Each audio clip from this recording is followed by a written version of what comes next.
and people are saying that Trump has conceded. So do you guys want to check out this address that has been posted to his Twitter? A lot of people are speculating that he's freaking out about the 25th Amendment talk. He's trying to, get shit in order so that he doesn't get, ousted in the last couple of weeks of his presidency. So here's this video put out. We can talk afterwards about how authentic it was. Was it scripted or not? But my guess is that it was mostly scripted, but let's find out. Begin by addressing the heinous attack on the United States Capitol. Like all Americans, I am outraged by the violence, lawlessness, and mayhem. I immediately deployed the National Guard and federal law enforcement to secure the building and expel the intruders. America is and must always be a nation of law and order.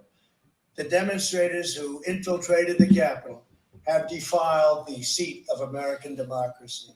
To those who engaged in the acts of violence and destruction, you do not represent our country. And to those who broke the law, you will pay. We have just been through an intense election and emotions are high. But now tempers must be cooled and calm restored. We must get on with the business of America. My campaign vigorously pursued every legal avenue to contest the election results. My only goal was to ensure the integrity of the vote. In so doing, I was fighting to defend American democracy. I continue to strongly believe that we must reform our election laws to verify the identity and eligibility of all voters and to ensure faith and confidence in all future elections. Now Congress has certified the results. A new administration will be inaugurated on January 20th. My focus now turns to ensuring a smooth, orderly, and seamless transition of power. This moment calls for healing and reconciliation. 2020 has been a challenging time for our people. A menacing pandemic has upended the lives of our citizens, isolated millions in their homes, damaged our economy, and claimed countless lives. Defeating this pandemic and rebuilding the greatest economy on earth will require all of us working together. It will require a renewed emphasis on the civic values of patriotism, faith, charity, community, and family. We must revitalize the sacred bonds of love and loyalty that bind us together as one national family. To the citizens of our country, serving as your president has been the honor of my lifetime. And to all of my wonderful supporters, I know you are disappointed, but I also want you to know that our incredible journey is only just beginning. Thank you, God bless you, and God bless America.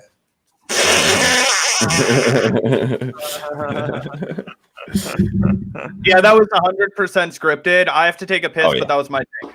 Nice.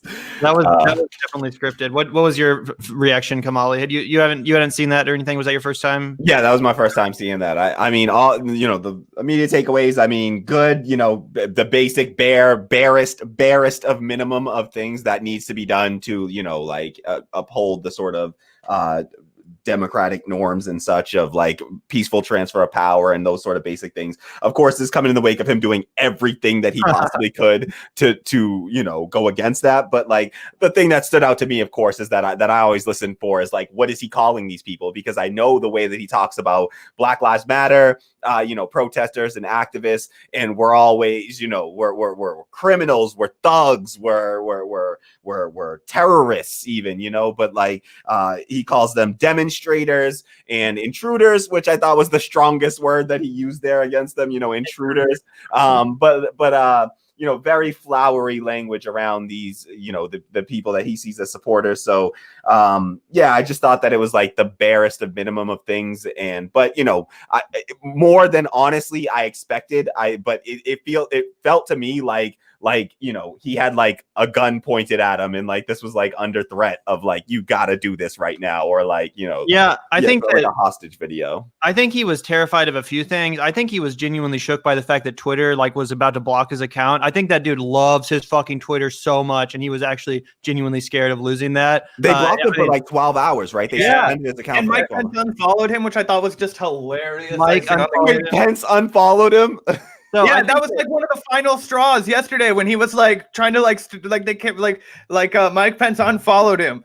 Yeah, and I think that like I said, in addition to him losing political power, which he's going to lose anyway, and which he knows he's going to lose, I do think part of this was the fact that he was shook by the fact that all these social media companies were like started to like get. They weren't comfortable with platforming anymore, because he knows that is going to be part of his relevance after his presidency, is continually being able to broadcast his message over social medias. And, I made the point on Twitter last night on my personal Twitter account that I was like, as much as I would love to see Trump banned from Twitter, won't that just make Parler stronger? Like, isn't he just going to, take all his supporters there and, make that a big thing? And I'd rather him be on Twitter, where at least he has to face some accountability, I guess, versus, this right wing, festering. He wants the oligarchs controlling what the fuck you can hear from the president when he has the power to nuke any country he wants anyway.